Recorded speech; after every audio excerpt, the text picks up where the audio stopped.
बिल्कुल सादगी के साथ 1.5 कमरे के मकान से वडनगर से निकलकर उनका बेटा अगर गांधीनगर आता है, राज्य के सूचना विभाग में काम करता है, उसी राज्य की जहां जिस सरकार में उनका बड़ा भाई मुख्यमंत्री है, वहां के सूचना विभाग में एक छोटे से पद पे काम करता है, वहां भी 2 कमरे का छोटा सा सरकारी फ्लैट गांधीनगर में है, वहां हीराबा वहाँ रहने आती हैं। अगर हीराबा वहाँ रहने आती हैं, लेकिन वहाँ बेटा वहाँ से निकलकर प्रधानमंत्री बन जाता है, लेकिन वहाँ हीराबा रहने नहीं आती। प्रधानमंत्री की राजनीति का एक बहुत बड़ा हिस्सा रहा है अपने परिवार को दूर रखना, कि परिवारवाद को राजनीति से दूर रखो, तभी नए चेहरे उभर कर सामने आएंगे, रिपीटेशन राजनीति में नहीं होगा।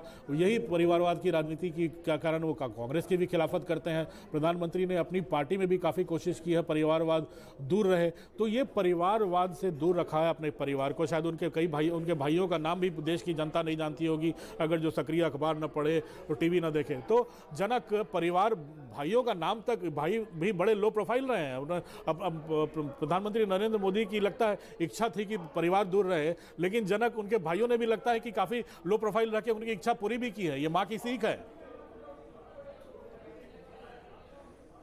बिल्कुल अमिताभ जी, उस मामले में बात करेंगे, लेकिन अभी का एक डेवलपमेंट ये बता देते हैं कि पीएम यहीं से सीधे राजभवन जाएंगे, क्योंकि 11:15 का जो उनका वीडियो कॉन्फ्रेंसिंग का समय है वो तय हुआ है, उसके मुताबिक ही वो प्लान से चलना है। तो यहीं से सीधे वो राजभवन जाएंगे और उसी की तैयारी फिलहाल अभी वहाँ पर की जा रही है। जहाँ तक परिवार के सदस्यों और ख़ासतौर पर भाइयों की बात की जाए तो बेहद लो प्रोफाइल है। मैं यही कह रहा था आपको, इससे पहले हमारी जब बात हुई तो जब नरेंद्र भाई यहाँ पर मुख्यमंत्री थे बतौर, उस समय पर इंफॉर्मेशन डिपार्टमेंट में ही पंकज मोदी काम करते थे, यानी उनका जनसंपर्क का जो काम होता है वही उनके छोटे भाई वहाँ पर देखा कर। लेकिन एक भी तरीके से उन्हें आउट ऑफ टर्न या किसी भी तरह उनको उस तरीके से कोई बेनिफिट मिला हो, ऐसा कभी सामने नहीं आया। यही बात अपने आप को काफ़ी लो प्रोफाइल रखा। चाहे सोमा भाई बड़े हैं, आज भी हमने देखा जब मुखाग्नि दे रहे तो सोमा भाई वहाँ पर थे। तो सोमा भाई एक एनजीओ चलाते हैं वडनगर में, कभी उनको इस तरीके से फ्रंट पर हमने नहीं देखा, काफ़ी लो प्रोफाइल रहे। प्रहलाद मोदी वो भी राशन और बाकी चीज़ों को लेकर, केरोसिन और बाकी सारी चीज़ें हैं तिल की, वो बिकवाली का काम करते हैं, लेकिन वो भी कुछ विवादों में बीच में रहे। लेकिन कभी उन्होंने परिवार के सामने उस बात को, और खासकर पीएम मोदी की इमेज को कोई डेंट हो, ऐसा कभी कुछ तरीके से काम नहीं हुए। तो यही दिखा रहा है कि पीएम मोदी का जो कद बढ़ा उसमें परिवार का योगदान रहा। कभी उन्होंने एक इस तरीके के हमारे भाई हैं वो प्रधानमंत्री हैं, ऐसा उन्होंने कभी इसी का कोई फायदा लिया हो, ऐसा कोई भी घटना आज के तक इतिहास में कभी कोई सामने नहीं आई, या चाहे मुख्यमंत्री के तौर पर यहाँ पर वो रहे हों। तो ये सारी चीज़ें हैं कि परिवार ने भी दी। और दूसरी बात, हमेशा डिस्टेंस रखा। यहाँ पर वो आते थे मिलने अपनी माँ को। आप देखिए आज क्यों उनकी निजी तौर पर एक बड़ी क्षति है। हालांकि माँ को खोना किसी भी उम्र में ज़िंदगी को खाली कर देता है, लेकिन आज भी मतलब वो माँ को जब उन्होंने खोया है, निजी तौर पर क्षति है, लेकिन परिवार के सदस्यों के साथ वो उन्होंने एक डिस्टेंस बना के रखी थी शुरू से, जब से उन्होंने परिवार छोड़ा।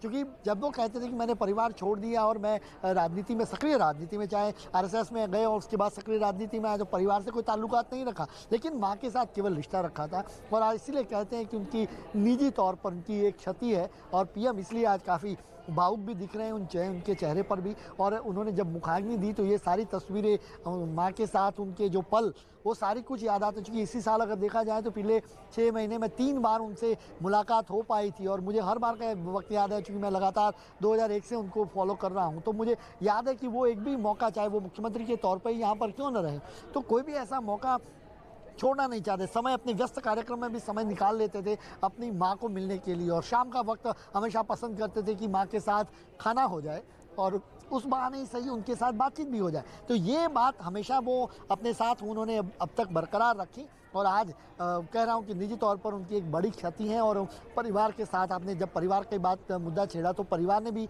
वो काफ़ी लो प्रोफाइल रहे, और पीएम मोदी के व्यक्तित्व को कोई हानि या नुकसान पहुँचे, इस तरीके का कोई काम उनके भाइयों की ओर से या के परिवार के सदस्यों की ओर से कभी इस बारे में नहीं किया गया। अमिताभ जी।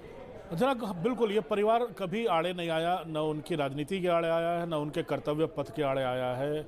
और जहाँ तक प्रधानमंत्री की कार्यशैली का सवाल है, कभी जनता की परेशानियों को हमेशा ध्यान में रखते हैं।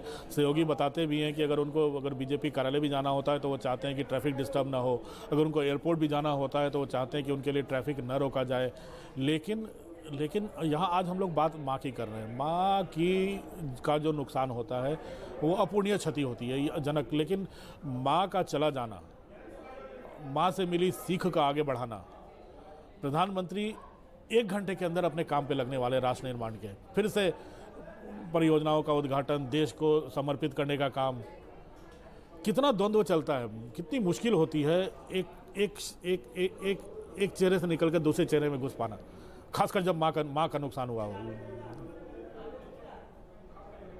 एक द्वंद्व चलता है विचारों में अमिताभ जी। आप देखिए अभी सवा घंटे जितने का वक्त है, 11:15 बजे वो वीसी में वहाँ पर मौजूद होंगे और अभी 9:45 बजे वो अभी अपने माँ को जो मुखाग्नि दी है वहाँ पर उनके साथ है, जहाँ पर एक तरफ पार्थिव शरीर पंचमहाभूतों में विलीन वहाँ पर हो रहा है और वहाँ पर वो मौजूद है और 1 घंटे बाद उनकी भूमिका आप प्रधानमंत्री के तौर पर दूसरी जगह पर देखेंगे। तो ये दिमाग में भी एक द्वंद्व रहता है और उसमें मुश्किल होता है इन चीज़ों को आप कैरी फॉरवर्ड कर पाएँ या उन चीज़ों को आप संजोग एक साथ ले पाए, ट्रैक पर ले पाए, ये बहुत मुश्किल होता है। लेकिन यही बखूबी है उनकी। उन्होंने आज परिवार ने भी आज जो संदेश भेजा वो क्या भेजा कि उन्होंने यही कहा कि आप माँ की ये इस जो आपूर्ति उनकी जो क्षति हुई है परिवार को, उसके साथ आपका जो दुख है, हमारा जो दुख है उसके साथ आप खड़े रहें, उसके लिए हम आभारी हैं। आप विचारों में रखिएगा माँ को, आप काम अपना चालू रखिए, काम मत रोकिएगा और यही बड़ी एक कहें कि उनको श्रद्धांजलि होगी। ये एक बड़ा विचार है और इस तरीके का, इसलिए पीएम भी अपना काम नहीं रोक रहे हैं। सुबह ही जब प्रधानमंत्री कार्यालय से संदेश आया कि पीएम अपने कार्यक्रम चालू रखने वाले हैं, चाहे वो निजी तौर पे वो जाने वाले थे वो नहीं जा पाएंगे, लेकिन वीडियो कॉन्फ्रेंसिंग से भी वो उनका उद्घाटन करेंगे, यानी काम को चालू रखना है। और यही बात आज सुबह की ट्वीट को भी देख लीजिए, जब पहली बार उन्होंने कहा कि माँ अब नहीं रही, तब भी कहा था कि जो जिंदगी इस तरीके से जिनी जाए जो अच्छा काम लगे और उसी तरीके उसी भूमिका को देखो आप इस काम में यहाँ पर देख रही है कि यहाँ के 1 घंटे बाद यहाँ पर जब पीएम अभी मुखाग्नि देने के 1 घंटे के बाद ही वहाँ पर वीडियो कॉन्फ्रेंसिंग में आपको नजर आएंगे। तभी तो जनक इंडिया गेट से लेकर राष्ट्रपति भवन का रास्ता जो है, हम लोग राजपथ कहा करते थे, हम लोग विजय चौक से वहाँ तक टहल जाया करते थे, वो राजपथ अब कर्तव्य पथ के नाम से जाना जाता है। ये प्रधानमंत्री की ही देन है, प्रधानमंत्री ने ही नाम बदला है कि अब जब ब्रिटिश राज खत्म हो गया तो ब्रिटिश राज के प्रतीक चिन्ह का क्या है, विदेशी मूल्यों को कैसे हटाना है। और यही शिक्षा जो जो जो जो प्रधानमंत्री ने पिछले साल 15 अगस्त को इसी साल कहा था कि औपनिवेशिक यानी औपनिवेशिक मानसिकता से मुक्ति दिलाना उनकी ज़िंदगी का के 5 प्रमुख कर्तव्यों में से एक बच गया है। तो औपनिवेशिक जो जो जो जो पहचाने थी उनको मुश्किल दूर करना, और इसका सीख भी वो कहते हैं कि उनको बचपन में मिला कि कैसे नेचुरल चीज़ों को इस्तेमाल करना है, कैसे घर में बनी चीज़ों को इस्तेमाल करना है, कैसे वोकल फॉर लोकल होना है। वडनगर का कायाकल्प अब हो चुका है, जैसे वो अब वो एक धरोहर, विश्व की धरोहर के रूप में वहाँ के मंदिर अब उभर कर सामने आ रहे हैं।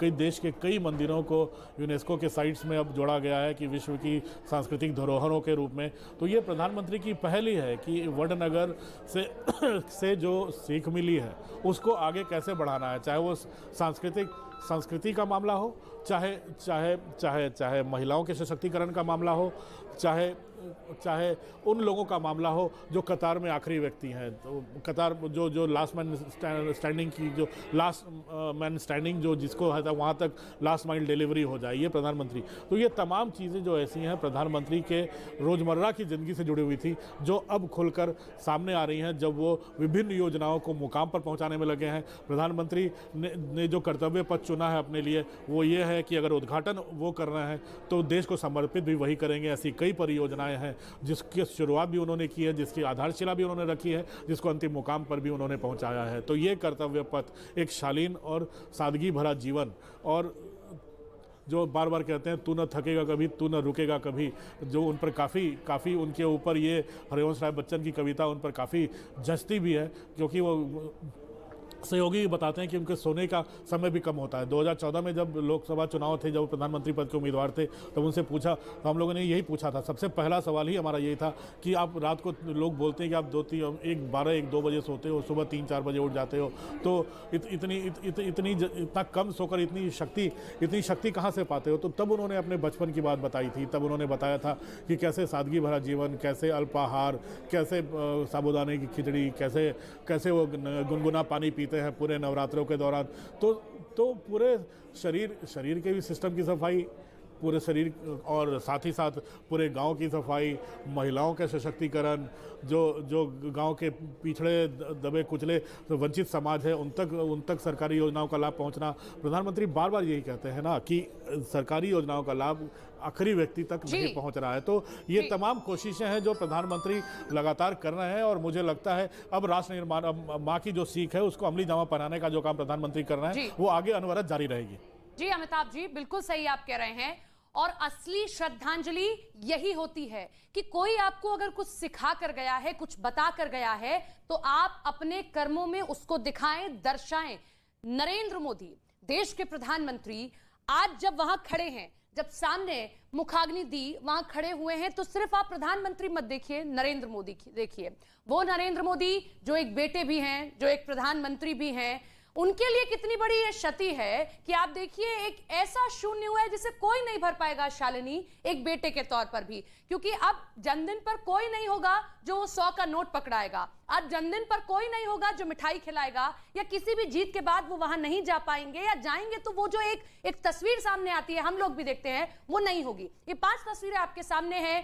पहली तस्वीर मुखाग्नि दी, वहां खड़े हुए हैं प्रधानमंत्री नरेंद्र मोदी। दूसरी तस्वीर सभी बेटों ने जो है मुखाग्नि दी है, वहां पर मौजूद रहे, जो सनातन धर्म की परंपरा है। 3 तस्वीरें आपके सामने, मां को कंधा दिया है, आखिरी विदाई दी है। तो ये अलग अलग तस्वीरें आज की आपको हम इस वक्त दिखा रहे हैं और इन तस्वीरों के जरिए अब जो संदेश है, और प्रधानमंत्री नरेंद्र मोदी आगे भी जो कर्तव्य पथ पर बढ़ रहे हैं, वो हर बेटे के लिए संदेश है कि माँ बाप का जो वचन होता है, जो सीख होती है, जो बातें होती हैं, उन्हें कभी भी भुलाना नहीं होता है। आप जीवन के किसी भी क्षण में हो, किसी भी जगह पर हो, लेकिन उसी पथ पर आगे बढ़ते चले जाना होता है। जैसे प्रधानमंत्री नरेंद्र मोदी हीराबाग की जो सीख है उसे लेकर अब आगे भी बढ़ते दिखाई दिए। ये पूरा जो अंतिम संस्कार का वक्त रहा है, उसमें परिवार के लोग ही, जो घनिष्ठ लोग थे, वही यहाँ पर मौजूद थे। जनक हमारे साथ जुड़े हुए, और जैसा जनक आप इसके पहले बता भी रहे थे कि बड़ी संख्या में लोग इकट्ठा होना चाहते थे, अंतिम दर्शन करना चाहते थे हीराबाग के, लेकिन जो पारिवारिक लोग थे, खास लोग थे, घर के लोग थे, वही इसमें सम्मिलित हुए, शामिल हुए और भव्यता से इसे दूर रखा गया। अमिताभ जी, आपके पास आ रहे हैं। बिल्कुल, हम लोग सुबह से यही बात कर रहे हैं कि इस पूरे के पूरे प्रकरण में आज जो माता का अंतिम संस्कार हुआ है, इस पूरे के पूरे अगर देखा जाए प्रधानमंत्री का जाना, इसमें 2-3 चीज़ें साफ उभर कर आई है। एक, माँ की क्षति अपूर्णीय होती है, ये प्रधानमंत्री जानते हैं, पूरा देश जानता है, प्रधानमंत्री का परिवार जानता है। लेकिन प्रधानमंत्री एक शांति से दिल्ली से निकलते एक मध्यवर्गीय परिवार के व्यक्ति की तरह घर जाते हैं, माँ के चरणों में आखिरी प्रणाम करते हैं, फिर वहाँ से शव वाहन में उनको लेकर सीधे पहुँचते हैं शवदाह गृह, वहाँ पर मुखाग्नि देते हैं प्रधानमंत्री। यहाँ पर 2 चीज़ें साफ हो जाती हैं। पहला, जनता को कोई तकलीफ नहीं देना, जो गुजरात अहमदाबाद की जनता सड़क पर निकलने वाली थी।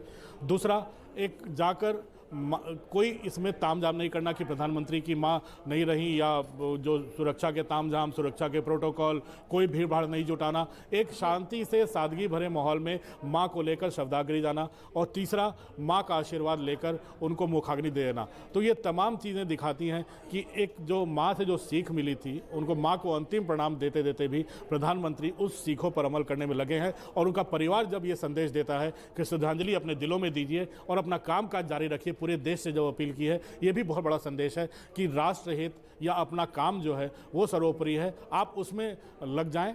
माँ का नुकसान अपूर्णीय होता है, लेकिन कम से कम आप इस बात का ध्यान रखें कि आपका काम न रुके। अमिताभ जी, भारतीय जब भी कोई अपना चला जाता है, तो अमिताभ जी हम जैसे बात करते हैं ना कि बड़ी अच्छी विदाई थी, अंतिम क्षणों तक शख्स काम कर रहा था, अपने बलबूते काम कर रहा था, तो हीराबाग का जाना भी लगभग वैसा ही है। और इसके साथ ही अमिताभ जी ये भी, क्योंकि देखिए परसों तबीयत खराब हुई थी हीराबाग की और प्रधानमंत्री नरेंद्र मोदी उनसे मिलने पहुंचे थे, तो आखिरी वक्त में भी प्रधानमंत्री की हीराबाग से बात हुई, वो उनसे मिल पाए। और यही चीजें अमूमन अगर एक आम आदमी भी होता है तो वो कहता है ना कि आखिरी वक्त में भी माँ से जाकर के मैंने मिल लिया, उसका आशीर्वाद ले लिया, और बड़े अच्छे ढंग से काम करते हुए चलते पैरुक जिसे जाना कहते हैं अमिताभ जी, लगभग वैसी ही विदाई है। बिल्कुल बिल्कुल, एक स्वस्थ जीवन और एक सादगी भरा जीवन बेटे को प्रधानमंत्री के मुकाम तक पहुंचना देखना, ये किसी भी मां के लिए एक बहुत बड़े गर्व की बात होती है और हीराबा के लिए भी रही है। लेकिन सबसे बड़ी उनके लिए गर्व की बात ये रही होगी, जो उनकी आत्मा को भी हमेशा शांति देगी, कि ये उनका बेटा उनके बताए मार्ग पर लगातार चलता आ रहा है। ये बहुत बड़ी बात है। ये अपूर्णीय अतुलनीय क्षति है, लेकिन प्रधानमंत्री ने इस बात को दिल पर लिया है और प्रधानमंत्री ने ये भी संदेश दे दिया है कि ये काम वो करते रहेंगे। हीराबा से पिछले 3 महीनों में 3 बार मुलाकात हो गई है, तो प्रधानमंत्री को ये भी गम नहीं रहेगा कि माँ की से मुलाकात नहीं हुई।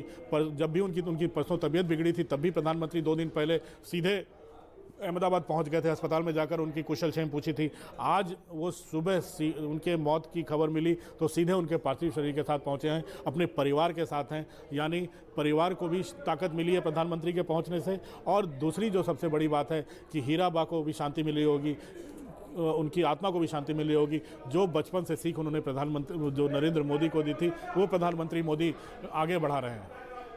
ठीक बात है, बिल्कुल। और यही हमने उनके काम में, उनके कर्म में, उनके कर्तव्य में देखा भी है। आप महिला वोटर का जिक्र कर रहे थे अमिताभ जी, बिल्कुल ठीक बात है। अगर हम जो नरेंद्र मोदी पर जो फिल्म बनाई गई या उन पर जो डॉक्यूमेंट्री बनाई गई है या जो किताब लिखी गई है, उसमें भी देखते हैं कि किस तरीके से प्रधानमंत्री नरेंद्र मोदी की माता जी उन मुश्किलों वक्त में भी दवाइयां अपने आसपास के लोगों को उपलब्ध कराती रहती थी।